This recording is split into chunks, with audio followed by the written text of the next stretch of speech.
Nabi Musa alaihi salam sudah hidup nyaman.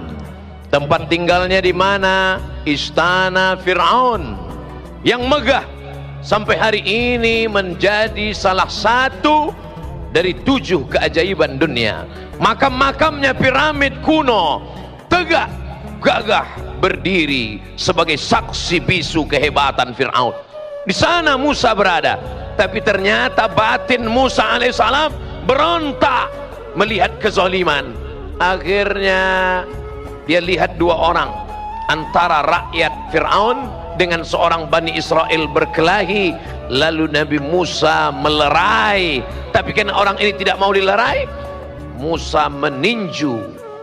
Dan takdir berkata lain, niat untuk meninju, mati.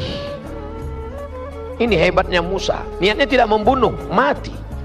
Sebaliknya orang kita bolak-balik mau niat mati, malah pingsan pun tidak. Musa marah Fir'aun. Akhirnya Musa terusir dari istana Fir'aun. Gagalkah Musa? Tidak. Kegagalan tidak pernah terjadi pada nabi-nabi Allah. Maka jangan pernah merasa gagal dalam hidup. Apa yang terjadi pada Musa alaihi salam? Allah ingin menjadikan Nabi Musa lebih tinggi derajatnya. Mundur sejenak, mundur selangkah. Hakikatnya Allah ingin mengangkat, maju 3, 5, 7 langkah. Begitulah Allah mengangkat derajat orang beriman. Apa sebenarnya yang ingin diajarkan Allah kepada Nabi Musa alaihi salam? Bukan kalah, bukan gagal. Nabi Musa dididik oleh Allah subhanahu wa ta'ala. Lalu dia pergi berpetualang, berkenalan dengan Shu'aib. Thamani hijaj, menjadi pengembala kambing 8 musim, 8 tahun lamanya. Berlatih kesabaran sampai akhirnya dia sudah layak menjadi pemimpin. Idhab ila Fir'aun, pergi engkau kepada Fir'aun. Innahu tagha, Fir'aun sudah melampau batas. Wa qula lahu qawlan layyina, katakan kata-kata yang lembut kepada Fir'aun. La'allahu yatadzakkara aw yakhsha, mudah-mudahan dia ingat dan dia takut kepada Allah. Tidak ada kegagalan dalam hidup. Nabi Ibrahim alaihissalam marah Raja Namrus. Apa kata Namrus?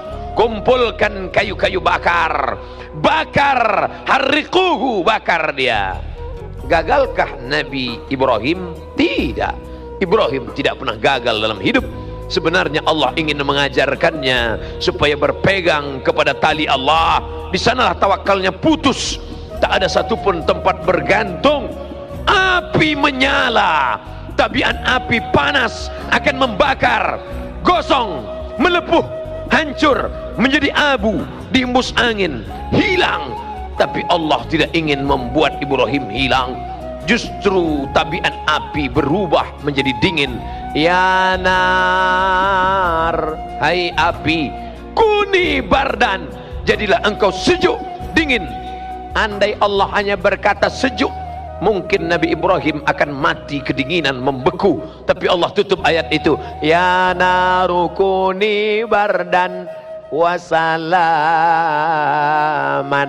sejuk tapi engkau selamat bagi Ibrahim. Ibrahim keluar dari api dalam keadaan kedinginan. Dia tidak gagal, terikat dalam api, tidak gagal selama bersama dengan Allah. Tertelan ikan dalam perut, dalam ikan yang besar, di dalam lautan yang malam, kelam, gelap, di tengah laut. Kaki tidak menginjak tanah, tepian tidak tampak. Itu bukan kegagalan. Selama engkau bersama dengan Allah. Meninggal anakmu, kau tidak gagal. Hancur bisnismu, kau tidak gagal. Bersama dengan Allah, justru kau gagal ketika ada kekuasaan di tanganmu tapi tidak kau pakai menolong agama Allah. Hartamu banyak tapi tak kau pakai untuk menyekolahkan anak yatim, membuka dayah pondok pesantren, mewakafkan tanah. Saat itu kau di mata orang berhasil, tapi sebenarnya kau gagal dalam pandangan Allah subhanahu wa ta'ala. Jangan ikut cakap orang.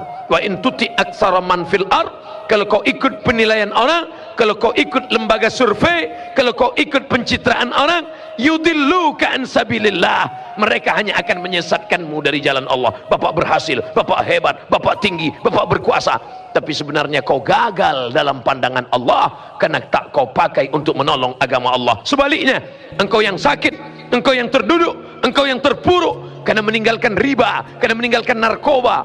Ustadz, dulu waktu saya masih buat dosa, hidup saya lancar-lancar aja. Sekarang sejak ikut pengajian, begitu pulang helm hilang. Allah bukan membuat engkau gagal, Allah ingin menghapuskan dosa-dosamu. Hai saudaraku yang menjadi korban tsunami, yang menjadi korban gempa bumi, kau tidak gagal, kau bersama Allah. Justru di saat munajatmu di tengah malam, kau berkata, ya Rabb, menetes air matamu, ya Allah, aku sudah berkeluh kesah kepada makhluk, tak satu pun dapat menolong. Ilaika asku dha'fa quwwati, kepada engkau aku mengadukan kelemahanku, wa qillata hilati, ketidakberdayaanku, wa hawani bainan nas, aku disepelekan orang, aku dianggap hanya lalat-lalat saja yang tak bermakna. Anta rabbul mustad'afin, engkaulah Rabb Allah, tempat mengadunya orang-orang yang lemah. Saat itu kau bukan gagal, saat itu engkau sedang berada dalam puncak keimanan. Merenung sejenak, itu yang dipesankan oleh Sayyidina Abu Darda radhiyallahu an. At-tafakkur sa'ah, berpikir sejenak, merenung sejenak, khairum min qiyami lailah, lebih baik daripada engkau bertahajud sepanjang malam. Maka saudaraku yang sedang terpukul, yang sedang tertimpa musibah, yang sedang gagal, orang berkata kau gagal, tapi sebenarnya tidak. Mindset, main otak, settingan otakmu mesti kau ikutkan pada petunjuk Allah, petunjuk Rasulullah SAW. Ada orang yang kau sangka sedang mendapatkan nikmat, tapi sebenarnya dia sedang mendapatkan nikmat berbaju laknat. Saya tidak pernah sholat, saya tidak pernah puasa, saya tidak pernah bersedekah, rezeki saya lancar, anak saya sehat, keluarga saya aman, adem, ayam, tentram. Sebenarnya kau sedang dipermainkan dengan istidraj. Sanastadrijuhum min haitsu la ya'lamun. Mereka yang merasa dirinya berhasil, tidak pernah gagal, padahal mereka sedang kumainkan. Wa umli lahum, aku ulur rezekinya banyak, aku ulur kekuasaannya hebat, aku ulur badannya sehat. Inna kaidi matin, ingat, tipu dayaku amat sangat hebat. Maka saudaraku yang gagal dalam bisnis, saudaraku yang gagal karena sakit, saudaraku gagal dalam rumah tangga, sebenarnya kalau kau sabar, kau serahkan diri kepada Allah, engkau sedang diuji oleh Allah. Kalau kau sabar, ma tawadha'a, tidak ada satupun orang yang merendahkan dirinya kepada Allah. Kalau semua orang sudah tidak mau mendengarmu, maka berbisiklah ke tanah, berbisiklah ke bumi, maka makhluk-makhluk langit akan mengabulkan doa-doamu. Di sujud terakhir kau katakan subhana rabbiyal a'la wa bihamdih. Allah akan memperkenankan doa kita insyaallah. Amin.